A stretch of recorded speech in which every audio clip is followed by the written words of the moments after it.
네, 이제 70페이지. 공업지의 입지 선정, 공업 입지론 부분의 내용을 보죠.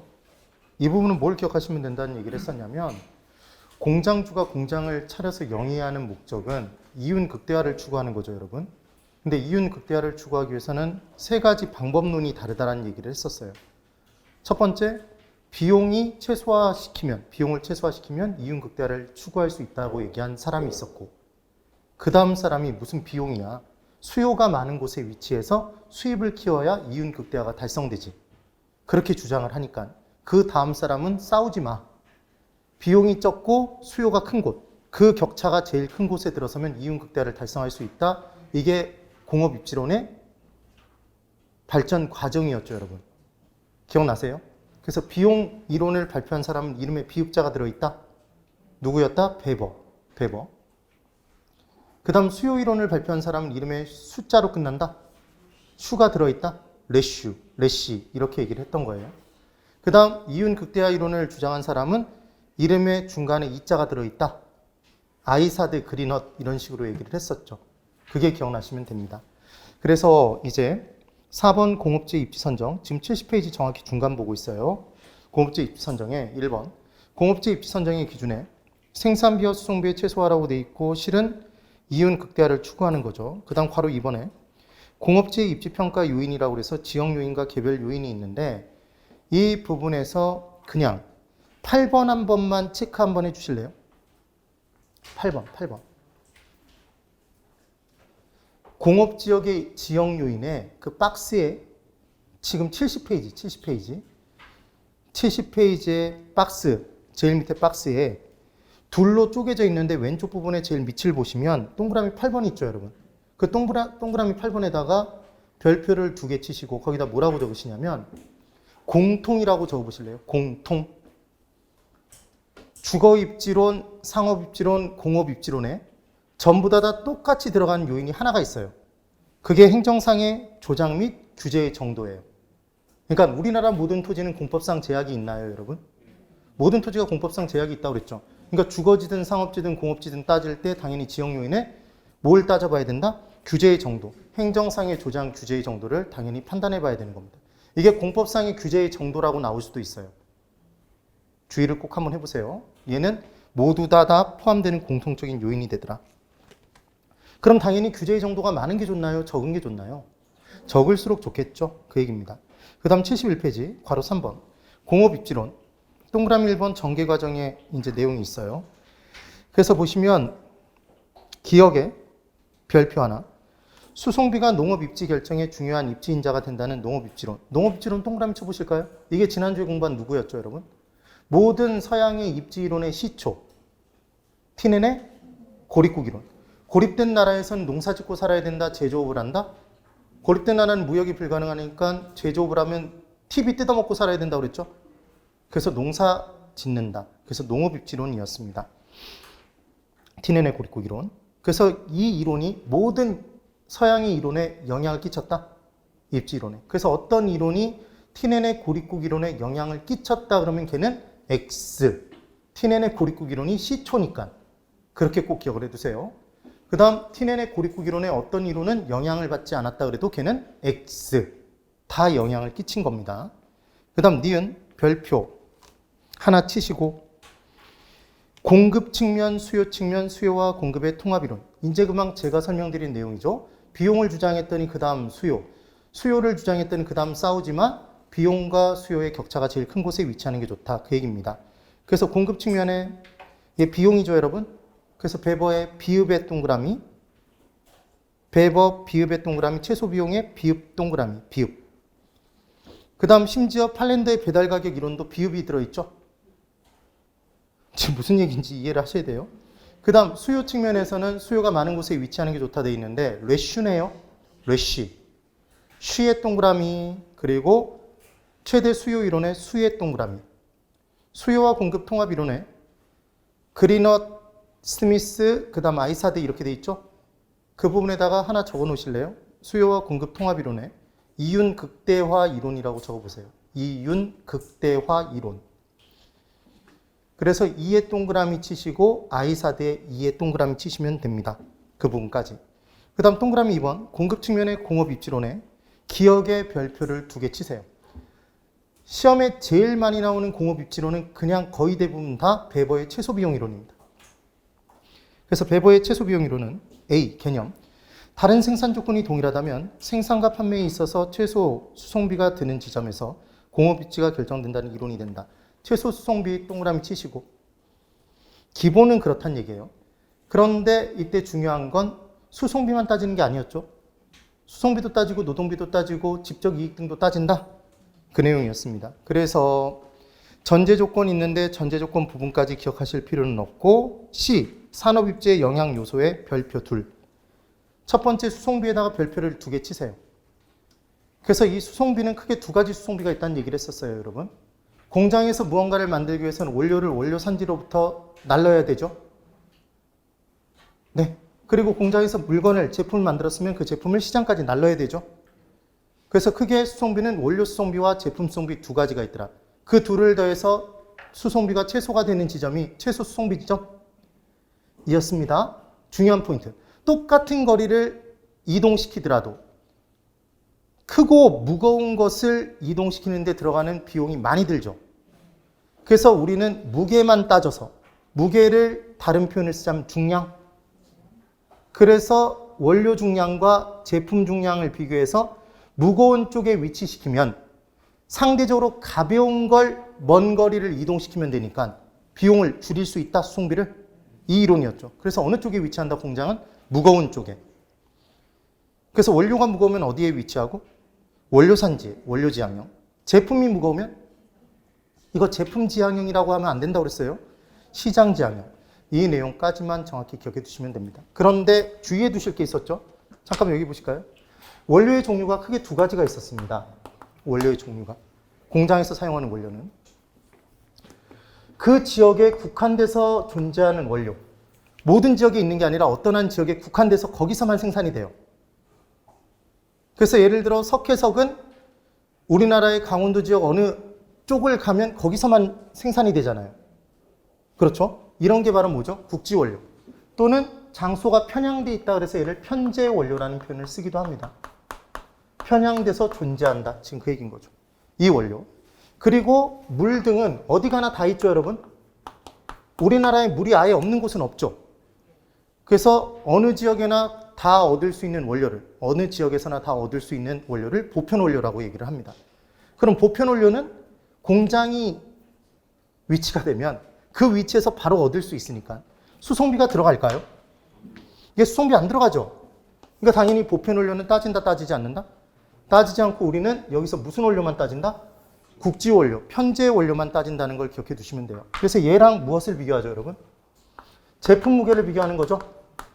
그래서 무게끼리 비교해서 얘가 더 크면, 무거우면 원료 지향형, 얘가 더 무거우면 시장 지향형, 같으면 어디 위치하든지 똑같다? 자유입지형 이렇게 얘기를 했던 거예요. 근데 이 무게를 비교할 때 그냥 비교하면 없어 보이니까 뭐라고 얘기를 했죠? 2가지를 만들어냈죠. 원료 지수와 입지 중량. 그래서 넘겨보시면 먼저 그 부분부터 볼게요. 72페이지. 72페이지. D 부분에 원료 지수와 입지 중량 있죠, 여러분. 제일 위에서 6번째 줄. 72페이지의 제일 위에서 6번째 줄. D에 원료 지수와 입지 중량이 있습니다. 그 부분에 별표를 3개 치시고 원료 지수의 원의 동그라미. 1, 2, 3, 1이었죠. 그래서 얘는 기준이 얼마예요? 1이 기준이었죠. 1 적어두시는 거예요. 그 다음 이 입지 중량은 이 입지 중량이죠. 우리 그렇게 외웠었는데. 그래서 입지 중량 기준이 얼마다? 2였죠. 그래서 1 기준으로 1보다 크면 원료가 무거운 것. 그 표현 썼었어요. 그래서 기억하실 때, 자, 그 밑에 보실까요? 첫 번째 원료 지수의 1입니다, 여러분. 그때 네모 박스 보세요. 네모 박스. 원료 지수는 국지 원료의 무게가 분자로 들어갔어요. 원료 지수, 고개 드시고 비율, 비례, 지수, 개수가 나오면 다 분수였죠, 여러분. 우리는 알고 싶은 걸 어디로 올린다? 분자. 그러니까 원료 지수니까 우리가 알고 싶은 건 원료 무게죠. 근데 그 원료 중에 무슨 원료만 우리는 따진다? 국지 원료. 그러니까 국지 원료 중량이 어디로 들어가고? 분자. 그럼 제품 중량이 분모겠네요. 이거 바꿔서 문제 낼 수도 있죠. 주의를 꼭 해두셔야 돼요. 그리고 얘를 보편 원료까지 포함시킨다라고 함정을 팔 수도 있어요. 보편 원료가 왜 포함되지 않는지 기억해 두시면 됩니다. 그래서 얘가 1보다 크다는 얘기는 원료 무게가 무거우니까 원료 지향형. 1보다 작으면 시장 지향형, 제품이 무거운 거니까. 같으면 자유 입지형. 그 얘기입니다. 그 다음 입지 중량을 보실까요? 입지 중량의 별표 하나. 입지 중량은 시험에 나올 가능성이 원료 지수보다는 현저히 떨어지긴 해요. 그렇지만 차이를 꼭 기억하세요. 입지 중량은 아까 봤던 원료 지수 부분에 분자에 뭐가 하나 더 더해져 있죠? 제품의 무게가 한 번 더 더해져 있죠. 그럼 얘를 분해해 보면 제품 무게 분의 원료의 국지 원료의 무게. 이게 원료 지수 플러스 제품 무게 분의 제품 무게니까 1. 그러니까 결국은 원료 지수 플러스 1이다. 그러니까 얘는 얼마 기준이 된다? 이 기준으로 똑같이 판단한다. 지금 그 얘기입니다. 그래서 지금 그 밑에 원료 지수와 입지 중량에 의한 입지 성향 별표를 3개 치시고 그 내용을 꼭 기억하세요. 그 다음 2. 공장 부지의 입지 요인. 시장 지향형 입지가 있고 원료 지향형 입지가 있고 노동 지향형 입지가 있습니다. 근데 지금 보시면 어떤 부분이 가장 포인트냐면 시장 지향형 입지를 보세요. 제품 수송비가 많은 산업, 원료 지수가 1보다 작은 산업. 여러분, 제품 수송비가 많은 산업이란 얘기가 제품이 무거운 거죠? 제품이 무겁다는 얘기가 원료 지수가 1보다 작은 거죠? 입지 중량이 1보다 작은 거죠? 지금 그 얘기인 거죠. 2보다. 그 다음 제품 중량 증가 산업의 별표 하나. 얘를 함정파놓으면 걸려들어요. 그래서 기억을 해보죠. 여기 잠깐 보세요. 원료에서 여러분 제품 만드나요? 제품에서 원료를 만드나요? 원료에서 제품 만들죠. 그럼 중량 증가 산업이라고 얘기하면 가면서 무거워지는 거네요. 그 제품이 무겁다는 얘기잖아요. 이 말이. 제품이 무거우면 뭐 한다? 시장 지향형이죠. 되시죠? 그럼 당연히 중량 감소 산업이라고 나오면 가면서 가벼워지는 거네요. 그러니까 뭐가 무겁죠? 원료가. 그러니까 원료 지향형 입지겠죠. 그 부분만 꼭 기억을 해보세요. 그 다음, 자, 지금 72페이지 제일 밑에서 두 번째 줄. 제품의 부패성이 심한 산업이라고 돼 있죠, 여러분. 그럼 잠깐만 절 보세요. 제품의 부패성이 심하면 시장까지 먼 거리를 이동시키면 가는 중에 썩겠죠. 그러니까 얘는 어느 쪽에 위치해야 돼요? 시장 쪽에. 제품이 부패하기 쉬우면. 그럼 반대로 원료가 부패되기 쉬워요. 그럼 어디에 위치해야 돼요, 공장은? 원료 쪽에 위치해야죠. 그러니까 그냥 부패성이 심한 산업 어디 이렇게 기억하시는 게 아니라고요. 너무 간단한 얘기예요. 원료가 부패되기 쉬우면 원료 지향형. 제품이 부패되기 쉬우면 시장 지향형 입지. 지금 그 얘기입니다. 그래서 73페이지 보시면 원료 지향형 입지가 있어요. 첫 번째, 두 번째, 세 번째 똑같습니다. 네 번째, 제품 중량 감소 산업이라고 돼 있죠. 그럼 얘는 원료가 무겁다는 얘기니까 원료 지향형 입지가 됩니다. 그리고 그 바로 밑에 원료의 부패성이 심한 산업이라고 돼 있죠. 그 내용이 돼 있습니다. 통조림업 대표 주자죠. 물고기를 잡았어요. 근데 걔를 멀리 이동시키려면 이미 원료가 썩겠죠. 지금 그 얘기인 거예요. 그 다음 세 번째로 노동지향형 입지가 있습니다. 얘는 저렴한 노동력을 추구하는 거네요. 그래서 노동집약적인 산업은 노동력이 풍부하고 임금이 저렴한 노동력의 밀집 지역에 입지하라는 경향이 있다. 그 내용입니다. 근데 이 부분이 노임지순이 이런 거 나와본 역사가 없어요. 나올 가능성 거의 없습니다. 뭐만 기억해 주시면 되냐면 노동비를 저렴한 노동비를 원하는 산업도 있구나. 이렇게 기억해 두시면 됩니다. 그래서 예전에 우리나라의 신발 산업이 발전했었나요? 부산 가면 신발 공장들이 많았죠. 근데 그 신발 공장들이 다 베트남이나 다른 데로 이전해 갔죠. 중국이나. 왜 갔죠? 저렴한 노동력을 추구해서 옮긴 거죠. 그런 개념입니다. 그 다음 니은에 이제 핀란드의 배달 가격 이론이 있어요. 이 부분에다가 적고 싶은 분은 적어보세요. 안 적어도 상관은 없어요. 그냥 한 번만 들어도 기억나실 거예요. 팔려면 배달해 줘야 되나요? 팔려면 네가 와서 사가라 그래야 되나요? 배달을 해줘야 되나요? 배달을 해줘야 되겠죠. 이게 핀란드의 배달 가격 이론이라고 기억하시면 기억이 날 거예요. 이게 뭔지를 제가 설명을 드려볼게요. 이런 개념.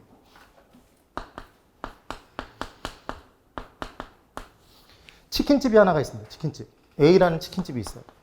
그럼 A라는 치킨집이 배달을 할 수 있겠죠, 여러분. 근데 원래 치킨을 여기서 먹을 때는, 이 매장에 와서 먹을 때는 얼마냐면 10,000원이에요. 그랬더니 현실적이지 못하다 뭐 이런 생각을 하실 수 있죠. 치킨이 굉장히 비싸다. 근데 사러 오면 10,000원에 파는 데들이 있어요, 실제로. 지금도. 넌 도대체 어느 동네에 사니? 뭐 이런 생각이 드시겠죠? 그래서 이제 10,000원이에요, 10,000원. 그런데 얘를 이제 배달을 해줄 수 있잖아요. 그럼 이제 얘가 원래 제품 가격이죠. 맞아요.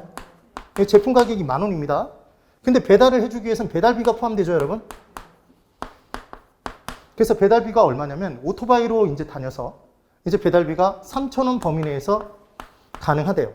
이게 무슨 말이냐면 얘까지 포함시켜서 얼마에 팔고 있냐면 치킨 1인분에 한 마리에 13,000원에 팔고 있는 거예요. 그럼 13,000원이 이게 배달 가격이죠. 네.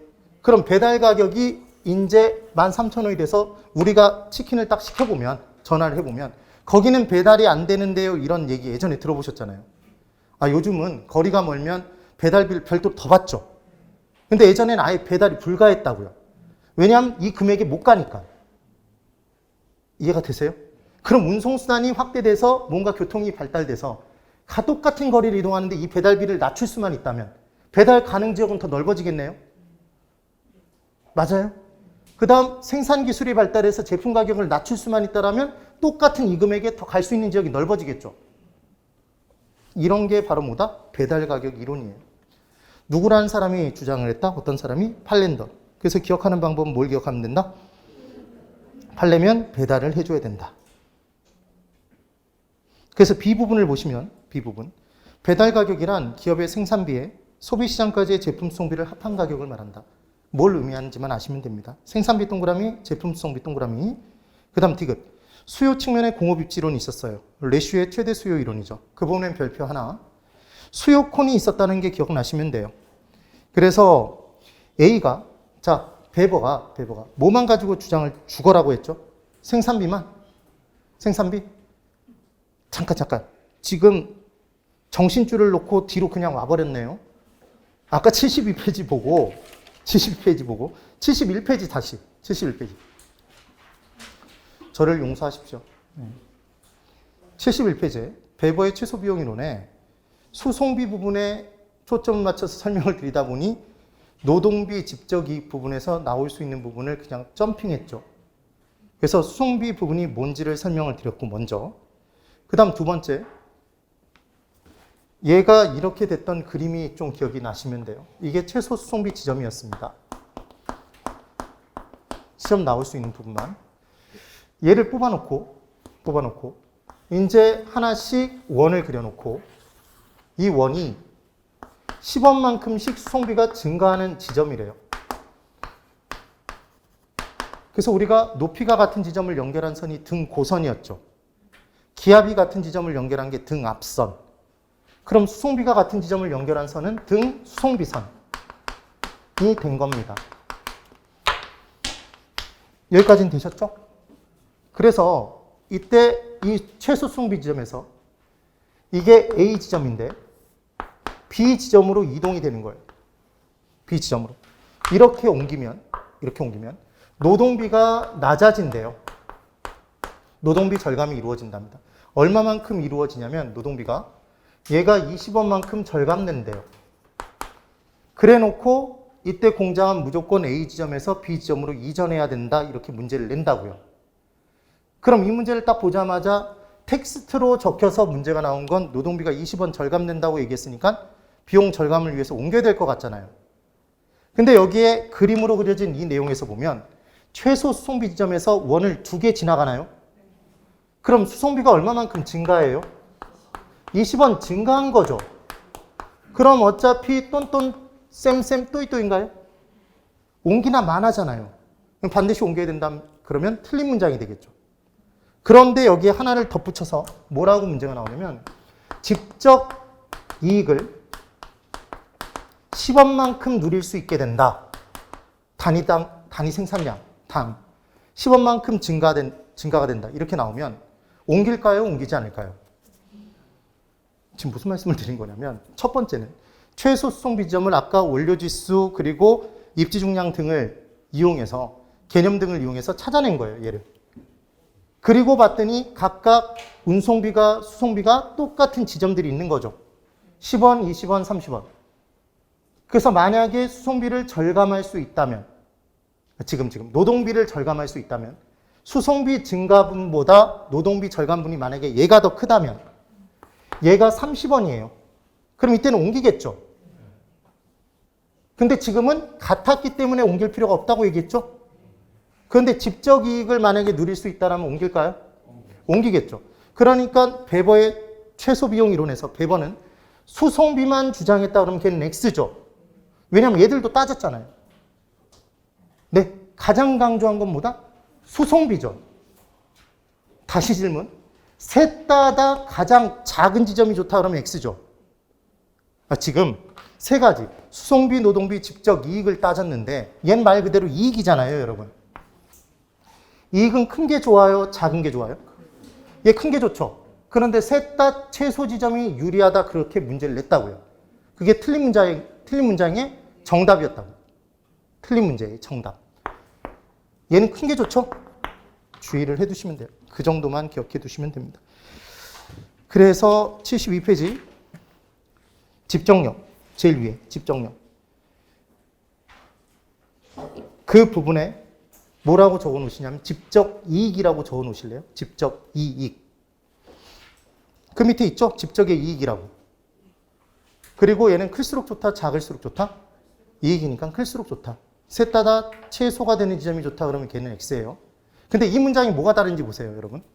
셋을 고려해서 비용이 가장 최소가 되는 지점이 좋다. 얘는 O. 셋을 다 고려해서 비용이 최소가 되는 지점이 좋다. 걔는 O. 각각 최소가 되는 지점이 가장 유리하다 그러면 걔는 X. 얘는 클수록 좋으니까. 그 다음 72, 73 받고 73페이지 이제 밑에 다시 디귿. 73페이지 제일 밑에서 다섯 번째 줄.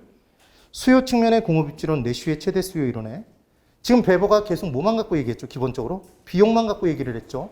그러니까 무슨 비용이야? 수요를 한번 따져보자. 그래서 B 부분의 별표 하나. 수요 측면에서 이윤 극대화를 도모하기 위해 공장의 입지는 시장의 확대 가능성이 가장 풍부한 곳에서 이루어져야 된다고 주장을 하였다. 그래서 수요콘이라는 걸 하나 만들었죠.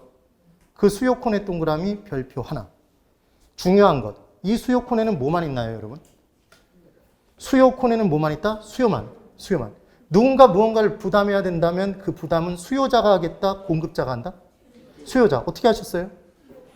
수요콘이니까. 다시 높이는 수요량이다, 가격이다? 수요량이다. 왜? 수요콘이니까.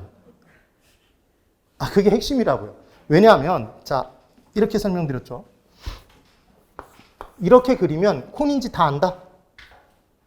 월드콘, 브라보콘 그렇잖아요. 근데 이렇게 그리지 않고 이렇게 그렸던 거죠.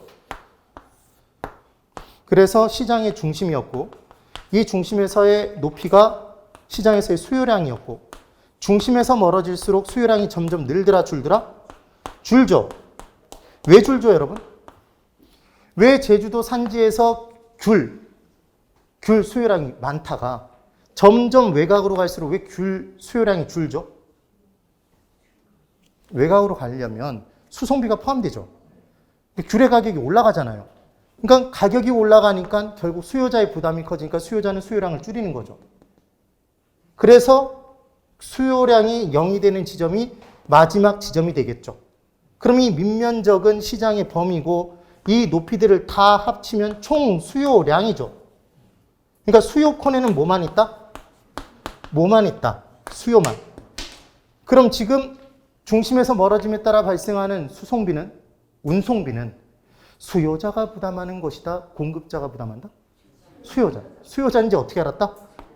수요콘이니까. 그리고 이게 문제로 나올 수 있는 이유는 우리는 항상 경제론에서 공부할 때 0이고 세로축 가격이고 가로축이 수요량이었죠. 네. 그러니까 왠지 높이는 가격 같잖아요. 근데 수요콘의 높이는 뭐다? 수요량. 주의를 꼭 해두십시오. 주의가 되셔야 돼요.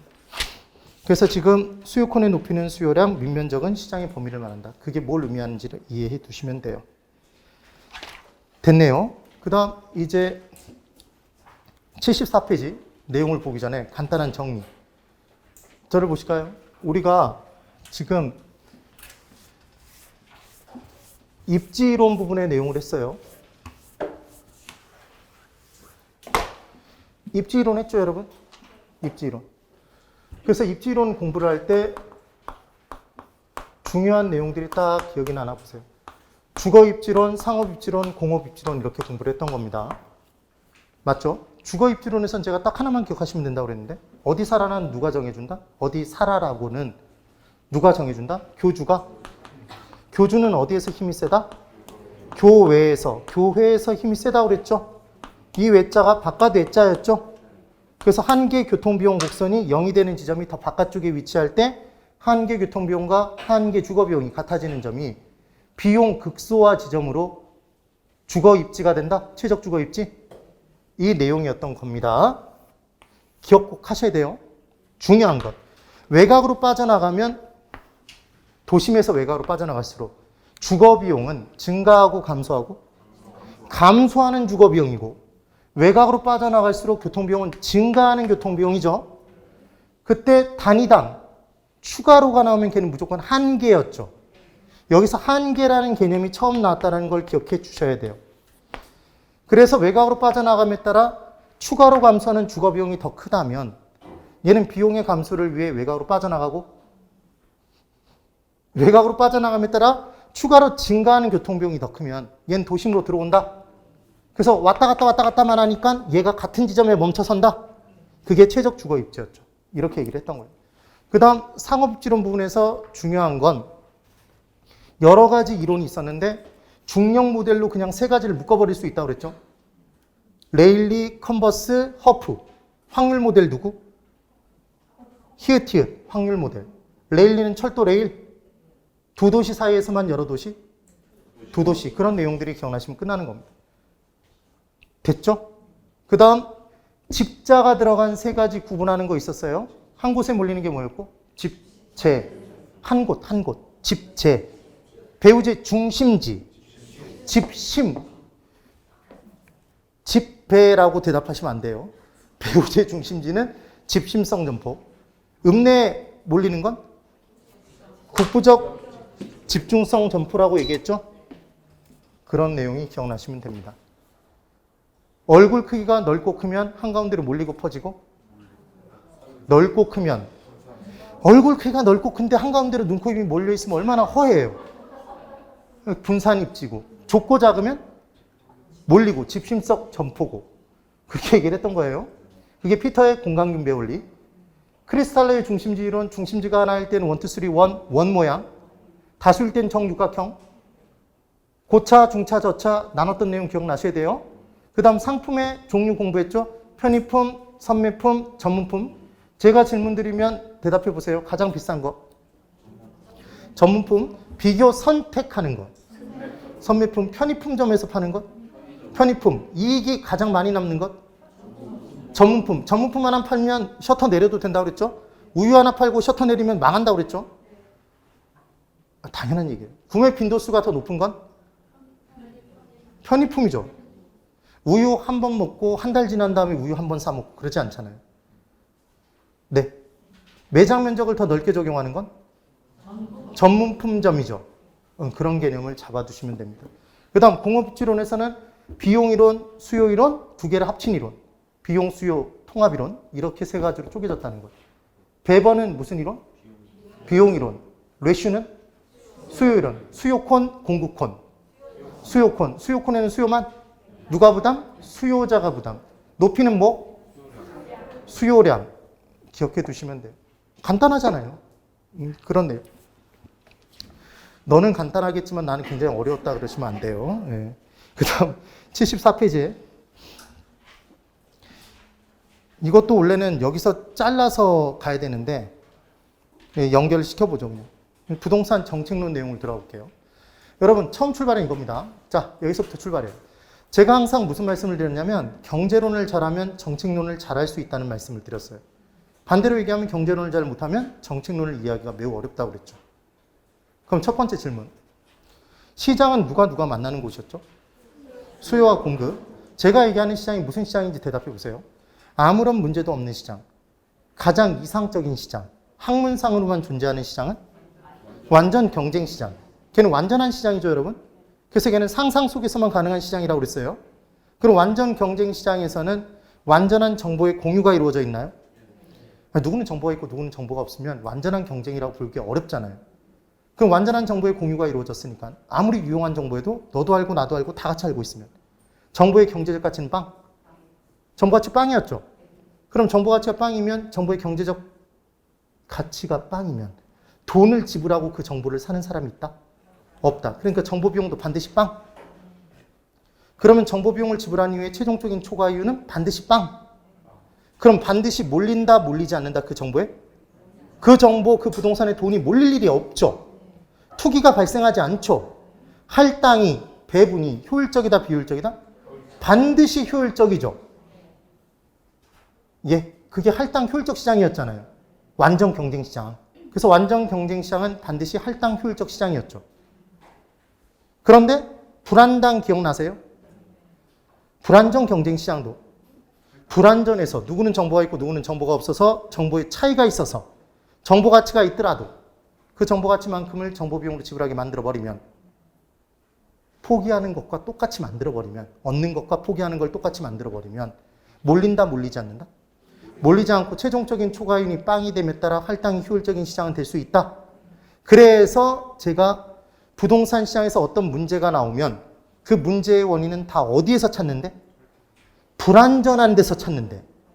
불안전하니까 문제가 있는 건데 딱 하나의 원인만, 뭐의 원인만? 투기의 원인만 할당이 비효율적인 데서 찾는 거죠.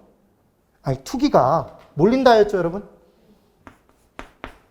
투기가 몰린다잖아요, 최종적으로. 그럼 몰린다의 좀 더 다른 표현은 할당이, 배분이 효율적인가요? 몰렸으니까 비효율적인가요? 배분이 비효율적이잖아요. 이게 할당 비효율적이죠, 개념이. 그래서 투기의 원인만 어디에서 찾는 거다? 할당 비효율적인 데서 찾는 거죠. 되셔야 돼요. 그렇죠? 그럼 질문. 만약에 부동산 시장이 완전한 시장이라면 정부가 개입할 필요가 있을까요? 다시 질문. 부동산 시장이 완전하면 문제 없죠? 그럼 문제가 없으면 정부가 개입할 필요가 없네요. 근데 현실의 부동산 시장은 완전 불안전? 불안전 경쟁 시장이니까 문제가 발생하죠. 누가 봤을 때 문제? 정책론은 누구 입장에서 공부한다? 정부 입장에서. 정부가 봤을 때 문제. 그럼 문제가 발생하면 정부는 그 문제를 해결하기 위해 시장에 개입한다? 그때 시장이 개입하는 수단이 세 가지였죠. 직접적인 개입을 하는 경우와 간접적인 개입을 하는 경우와 토지 이용의 규제를 하는 경우가 있었죠. 다시 질문. 부동산 시장에 문제가 발생하면 그 부동산 문제는 크게 토지 문제와 주택 문제죠. 제가 부동산학 총론을 얘기할 때는 부동산의 종류를 법률적 개념의 부동산, 경제적 개념의 부동산, 기술적 개념의 부동산을 구분하지만 거기서 끝이고 그냥 우리가 그 다음에 공부하는 부동산은 크게 두 가지. 토지와 건물인데 건물 중에서도 우리의 삶에 정말 중요한 주택만 따로 본다고 그랬잖아요, 여러분. 맞죠? 그러니까 부동산 문제는 크게 두 가지네요. 토지 문제와 주택 문제. 실제 문제가 있나요? 문제가 있죠. 토지 문제와 주택 문제. 그럼 그 문제를 해결하기 위해 토지 정책을 펼치고 주택 정책을 펼치죠. 그러니까 우리는 정책론을 정확히 공부하기 위해서는 문제가 뭔지, 어떤 특성을 띠고 있는지부터 공부해야 되고 어떤 개입 수단을 쓰는지를 알아야 되는 거죠. 그리고 각각의 정책의 효과에 따라 어떤 일이 발생하는지만 알면 정책론이 끝나는 거다. 그래서 정책론이 은근히 문제를 풀기에는 쉽다, 어렵다? 쉬워요. 딱딱 떨어지니까. 질문, 기억 나나 확인해 볼 거예요. 지역지구제는 공법에서 공부하는 지역지구제죠, 여러분. 그럼 용도지역은 이 부분까지는 시험에 나올 수 있다고 그랬습니다. 용도지역은 도간농자죠. 도간농자. 그럼 도간농자는 중복지정이 가능하다, 불가능하다? 불가능하다. 학교라고 그랬죠? 그래서 학교를 용문고등학교 다니면서 경기고등학교를 같이 중복해서 다닐 수는 없다고 그랬죠. 그래서 중복지정이 불가능해요. 어디든 다녀야 돼요? 무조건 학교를 다녀야 되죠. 그래서 용도 지역은 다 지정이 돼 있는 거죠. 다 지정이 돼 있는 거예요. 네 가지 중에 무조건 하나인 거예요. 하나. 그리고 용도 지구는 학군이었죠, 여러분. 그래서 학업선 성적이 학교를 다녔을 때 미진하면 학교를 다니다 미진하면 학원을 다니는 거죠, 보충적으로. 그게 용도 지구였죠. 그래서 용도 지구는 용도 지역에 중첩해서 지정할 수 있다.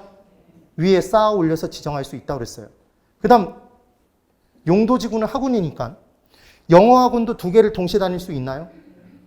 그래서 동일 지역에 용도 지구가 중복 지정될 수도 있다.